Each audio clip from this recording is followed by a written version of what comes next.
You had to become an actor, destiny అలా తీసుకొచ్చింది మిమ్మల్ని. సీరియస్లీ అంటే నా probably 10 days of my experience of getting in to movies మీకు చెప్తే అలా ఎలా అవుతుంది అనిపిస్తుంది. చెప్పండి. సో యాక్చువల్లీ నాకు around 3 o'clock I got a call Satyanand గారి దగ్గర నుంచి. రవి గారు ఇలాగ మా ఉషాకర్ మూవీస్లో హీరో కింద ఆడిషన్ చూస్తున్నారు, మీకైనా ఇంట్రెస్ట్ ఉందా అంటే, సార్ లేదు సార్ 2 నెలలు అసలు నిద్రపోలేదండి, ఫైనల్ ఎగ్జామ్స్కి విపరీతంగా చదువుతాను, కళ్ళన్నీ లోపలికి వెళ్ళిపోయి ఫుల్ డార్క్ సర్కిల్స్ అన్నీ వచ్చేసినాయండి. లేదండి ఊరికే తిరిగేసి రండి హైదరాబాద్ ఏముంది అని అన్నారు. సో ఆయన ఫోన్ నేను ఆ టైంకి నేను ఎత్తకపోయినా, అంటే అప్పట్లో అన్ని ల్యాండ్ లైన్సే కదా, సో ఫోన్ నేను ఆ టైంలో లేకపోయినా నేను మిస్ అయి ఉండేవాడిని. ఆ రోజు ఉదయం అరౌండ్ 8 o'clock 9 o'clock మేము అందరం ఫ్రెండ్స్ అందరం బీచ్కి వెళ్ళాం. అందులో 2 ఫ్రెండ్స్ సరే సాయంత్రం హైదరాబాద్ వెళ్తున్నాం రా అని వాళ్ళు చెప్పారు. సో ఈ ఫోన్ పెట్టేసిన వెంటనే వాళ్ళకి ఫోన్ చేశారు, మీరు హైదరాబాద్ వెళ్తున్నారంట కదా, నేను కూడా వచ్చేస్తానంటే 2 బర్త్లు ఎలాగో ఉన్నాయి కదా నువ్వు కూడా వచ్చా అని చెప్పి వాళ్ళు అన్నారు. వాళ్ళిద్దరూ హైదరాబాద్ వెళ్ళకపోయినా probably I won't have showed that much of interest. వాళ్ళు ఎలాగో వెళ్తున్నారు కదా నేను వెళ్తున్నాను అని. అదే సో సరదాగా ఫ్రెండ్స్తో తిరగడానికి వెళ్దాం అన్నట్టుగానే బయలుదేరాను అనమాట. ఇంకొకటి ఆ రోజు మా మదర్ ఫాదర్ ఇద్దరు చెన్నైలో ఉన్నారు, visa stamping American US stamping visa stamping అని వాళ్ళు చెన్నైలో ఉన్నారు. సో వాళ్ళ ఇంట్లో ఉన్నా సరే ఊరికా కామ కూర్చో ఎక్కడ హైదరాబాద్ సినిమా షూటింగ్ ఏంటి అని చెప్పి అని ఉంటే నేను ఆగిపోయి ఉండేవాడిని. So these all things happened. So next day morning వచ్చాను. వచ్చిన తర్వాత ఫస్ట్ తేజ గారిని కలిశాను. తేజ గారు సరే ఓకే చూద్దాంలే అన్నట్టు ఆయన ఏదో అన్నారు. ఆ తర్వాత రామానంద్ గారిని కలిశాను. రామానంద్ అనే అతను, ఆయనకి నాకు ఎంత పర్ఫెక్ట్గా జెల్ అయింది అంటే, ఐ మీన్ ఆయన ఏం చెప్తారు ఏం అడుగుతారు అనేది నాకు ఏదో అర్థమైపోతా ఉన్నట్టు అనిపించింది. సరే వచ్చేసాను, అయిపోయింది. ఫస్ట్ డే అయిపోయింది, సెకండ్ డే అయిపోయింది, నేను తెచ్చుకుని డబ్బులు అయిపోయినాయి. అక్కడ ఒక అసిస్టెంట్ డైరెక్టర్ పరిచయం అయ్యాడు. తనతోడన్నా ఏంటండి ఇది 3 రోజులు అయిపోయింది ఏం చెప్పట్లేదు, నా పరిస్థితి ఏంటి, నేను ఎక్కడ ఉండాలి ఏంటి అంటే, ఎక్కడ ఉంటావు నాతో వచ్చేస్తావా, ఉస్మానియా యూనివర్సిటీ హాస్టల్లో ఉంటాను, నాతో వచ్చే హాస్టల్కి వచ్చా అని చెప్పేసి అన్నాడు. ఆ అబ్బాయి ఒకవేళ ఇది ఒకపోయినా సరే నేను వెళ్ళిపోయేవాడినేమో వెనక్కి. సో తను వచ్చామన్నాడు కదా అని చెప్పి తనతో పాటు తనతో వెళ్ళిపోయాను. సో తను ఆ ఆఫీస్ అట్మాస్ఫియర్ ఇవన్నీ ఎక్స్ప్లెయిన్ చేయడం, సినిమా ఎక్స్ప్లెయిన్ చేయడం. సో అలాగా everything was just as if it was arranged for you, arranged dots అన్ని కనెక్ట్ చేస్తే ఇప్పుడు. Exactly. But first film when it didn't work out and you wanted to ఎలాగో ఆ పట్టుదలతోటి, ఆ తర్వాత ఏం జరిగిందంటే మీకు ఎలా భరోసా వచ్చింది that I will be fine అని? అంటే ప్రాబబ్లీ ఆ యాక్టింగ్ ఇన్స్టిట్యూట్లో ట్రావెల్ అవడం అనేది కూడా అది కూడా మళ్ళీ జరిగింది. And then I started noticing that okay అప్పుడు నాకు అసలు ఏం అర్థం అవ్వలేదు, ఇప్పుడు కొంత బాగానే అర్థమవుతుంది అనేది అనిపించిన తర్వాత ఈ యాక్టింగ్ ఇన్స్టిట్యూట్స్కి ఎవరో ఒకళ్ళు డైరెక్టర్స్ ఎవరైతే యాక్టర్స్ తోటి రిక్వైర్మెంట్ ఉంటుందో వాళ్ళు వస్తూ ఉంటారు. అలాగా జైన్ సి పరాంజీ గారు ప్రభాస్ తోటి ఈశ్వర్ సినిమా చేస్తున్నాము అనే ఒక కొత్త సినిమా చేస్తున్నాం కొత్త వాళ్ళతోటి అన్నట్టుగా ఆయన వచ్చారనమాట. అప్పుడు ప్రభాస్ కొత్త వాళ్ళు. సో ఆ సినిమాకి ఆడిషన్స్ కోసం అన్నట్టుగా ఆయన వచ్చారు. ఆయనతో పాటు అశోక్ కుమార్ గారిని ప్రొడ్యూసర్ రావడం.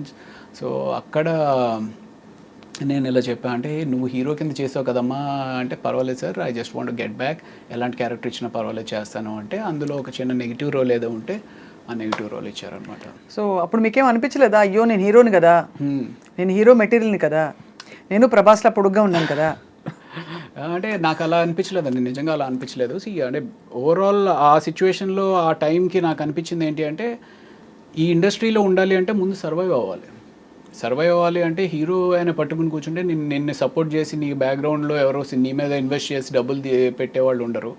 సో సర్వైవ్ అవ్వాలి అంటే ఏదో ఒకటి చేయాలి కదా అన్నట్టుగానే అనుకున్నాను. అంటే ఇన్ఫ్యాక్ట్ ఆ టైంలో నాకు ఎలా ఉండేది అంటే, మెడిసిన్ వదిలేసాము ఇంటికి తిరిగి వెళ్ళలేము అనే ఒక పిచ్చి పట్టుదలతో ఈరోజు పొద్దున్న 9 గంటలకు నేను ఇంటి నుంచి బయటికి వెళ్ళాను అంటే, ఏదో ఒక సినిమాలో ఛాన్స్ ఓకే అయితే కానీ నేను ఇంటికి రాను అనుకుని బయట కారులో పడుకునిపోయిన రోజులు కూడా ఉన్నాయండి. అయ్యా యా, అంటే నేను ఇంటికి వెళ్ళను, పొద్దున్నే వెళ్ళి స్నానం చేసేసి మళ్ళీ బయలుదేరతా అలా అనుకుని వెళ్ళి. యా, చాలా అయితే మీరు స్ట్రగుల్ అయ్యారు. Oh my God.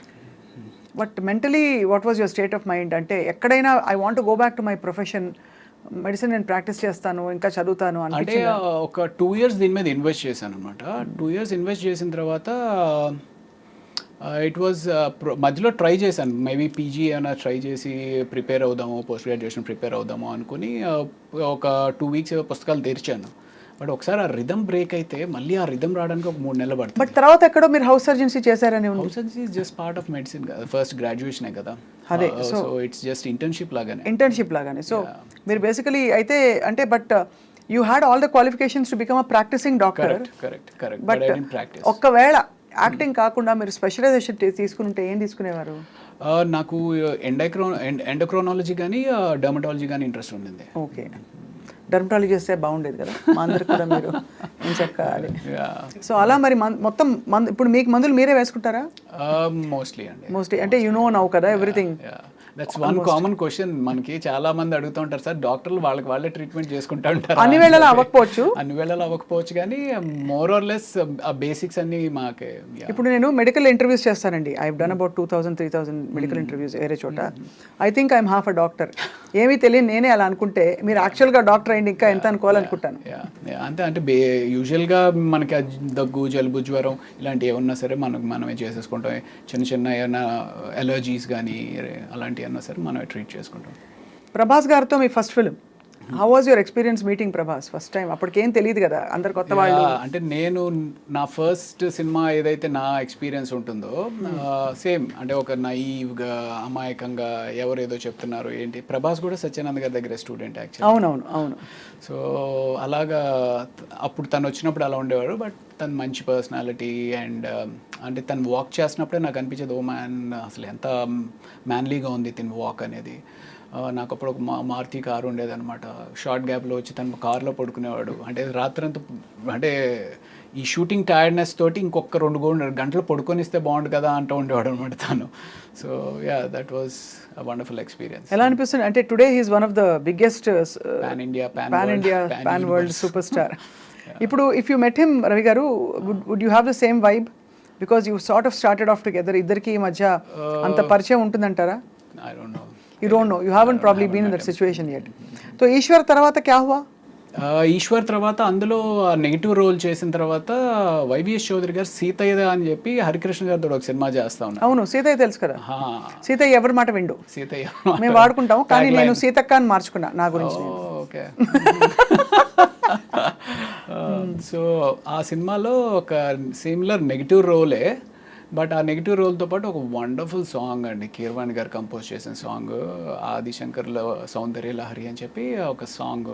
ఆ సినిమా దట్ హ్యాపెండ్. దీని తర్వాత Eeswar led to that Seethayya. And after Seethayya my next నా అంతటికి నేనుగా సాధించుకున్న సినిమా ఘర్షణ అనమాట. మళ్ళీ ఆడిషన్స్కి వెళ్ళి. Yeah correct. So that was in 2004 I think. Exactly. మీకు ఉన్నారా అసలు ఇండస్ట్రీ తోటి సంబంధం ఉందా? 2004 లేదు యాక్చువల్లీ, అప్పుడే వచ్చాను. I just come in. Okay. యాంకర్గా జర్నలిస్ట్గా జాయిన్ అయ్యాను TV9 2003లో. ఓకే. సో బట్ అప్పుడు ఐ థింక్ ఘర్షణ చాలా మంచి వెంకటేష్ గారి. సో వెంకటేష్ గారి కాంబినేషన్తో మీకు చాలా ఇది మంచి ప్రముఖ పాత్ర అందులో. అవును. So obviously tell us about that experience ఎలా ఉండేది?